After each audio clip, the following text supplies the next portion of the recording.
नमस्कार। Smartest simple में आप सभी का एक बार फिर से स्वागत है। आज हम राजस्थान नगरपालिका अधिनियम 2009 की एक बहुत ही महत्वपूर्ण धारा 62 को समझने वाले हैं। ये वो धारा है जो ये सुनिश्चित करती है कि नगरपालिका का काम किसी भी छोटी मोटी तकनीकी गड़बड़ी की वजह से रुके नहीं। तो चलिए इसे एकदम आसान भाषा में समझते हैं। जैसा कि आप जानते हैं, आपकी तैयारी में कोई कमी न रह जाए, इसलिए हम रोज सुबह 10 बजे, दोपहर 3 बजे और रात 8 बजे धाराओं पर नए विश्लेषण लेकर आते हैं। और हाँ, शाम 5 बजे सुजस सार की क्लास भी होती है। तो अगर आप हमारे साथ लगातार अपनी तैयारी को मजबूत करना चाहते हैं तो चैनल को सब्सक्राइब करना बिल्कुल मत भूलिएगा। चलिए एक स्थिति की कल्पना करते हैं। सोचिए कि शहर का एक बहुत जरूरी बजट पास हो गया है, लेकिन कुछ दिनों बाद यह पता चलता है कि जिस पार्षद ने बजट के पक्ष में वोट दिया था वो तो चुनाव लड़ने के लिए योग्य ही नहीं था। तो अब क्या होगा? क्या वो पूरा का पूरा बजट अवैध मान लिया जाएगा? ये सवाल सुनने में तो काफी पेचीदा लगता है ना? पर हमारी धारा 62 इसका एकदम साफ और सीधा जवाब देती है। आज के इस सेशन में हम क्या क्या कवर करने वाले हैं।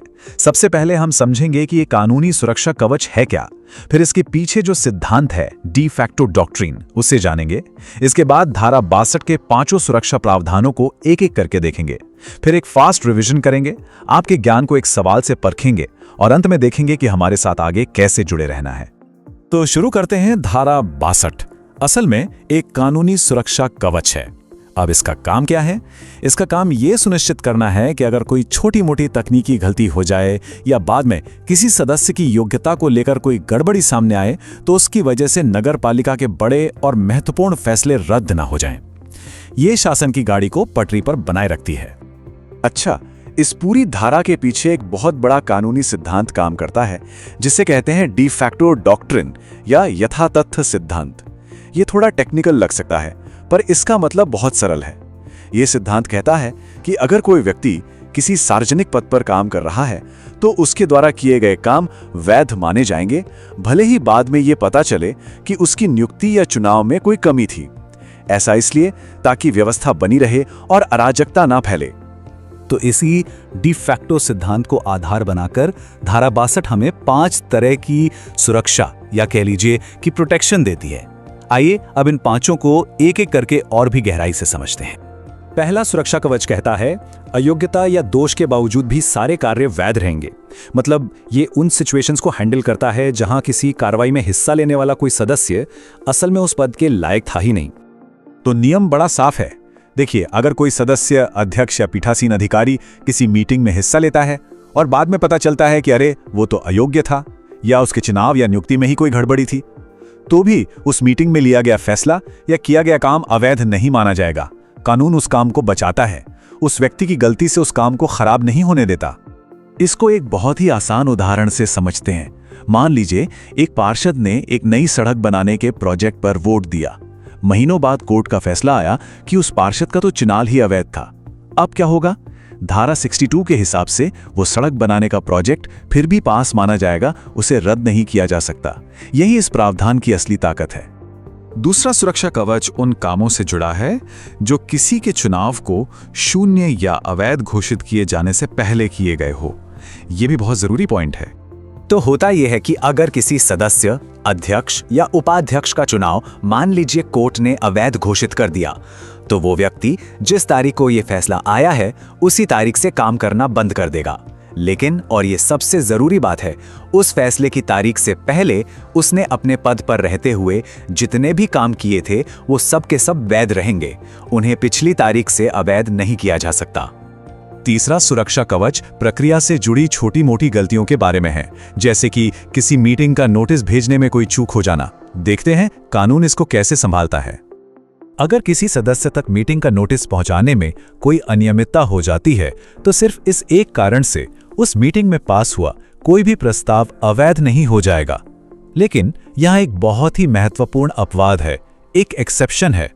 ये सुरक्षा तब काम नहीं करेगी अगर ये साबित कर दिया जाए कि नोटिस की उस गड़बड़ी की वजह से मीटिंग की पूरी कार्यवाही पर कोई बुरा या नकारात्मक प्रभाव पड़ा था। चौथा सिद्धांत है वैधता की उपधारणा। इसका सीधा साधा मतलब है कि कानून पहले से ही ये मानकर चलता है कि कोई भी आधिकारिक कामकाज सही तरीके से ही हुआ होगा, जब तक कि कोई इसके खिलाफ पक्का सबूत न ले आए। और ये सिद्धांत बहुत पावरफुल है। इसका मतलब है कि जब तक कोई और बात साबित न हो जाए, कानून 3 बातें मानकर चलता है। पहली, जिस बैठक के मिनट्स पर सही तरीके से दस्तखत हैं, वो बैठक सही ढंग से बुलाई गई थी।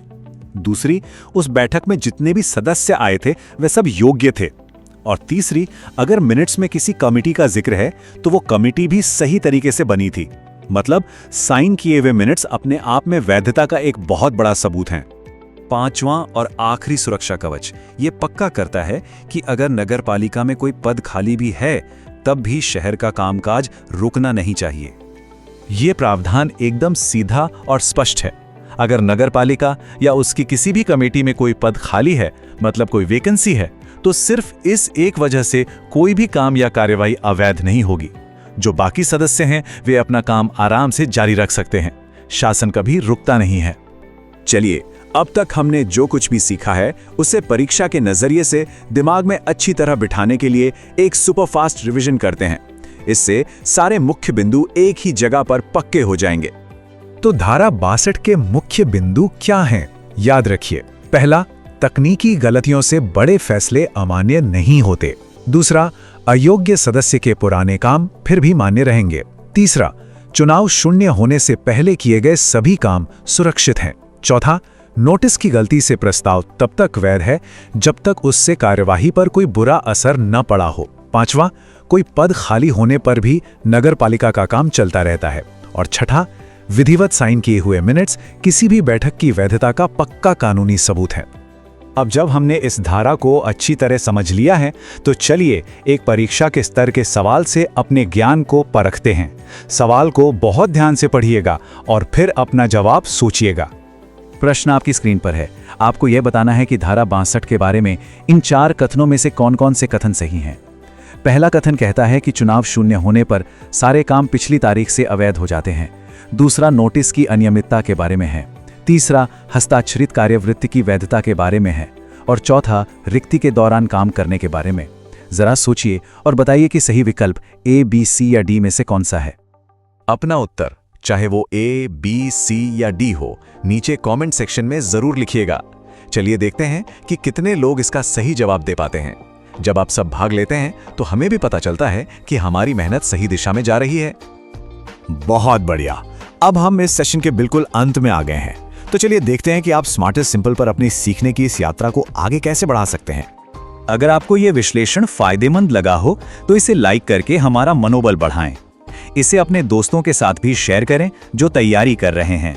रोजाना ऐसे ही सेशन के लिए स्मार्टेस्ट सिंपल को सब्सक्राइब कर लें। और हाँ, अपनी तैयारी को जारी रखने के लिए प्लेलिस्ट में धारा 63 पर हमारा अगला विश्लेषण देखना न भूलें। धन्यवाद।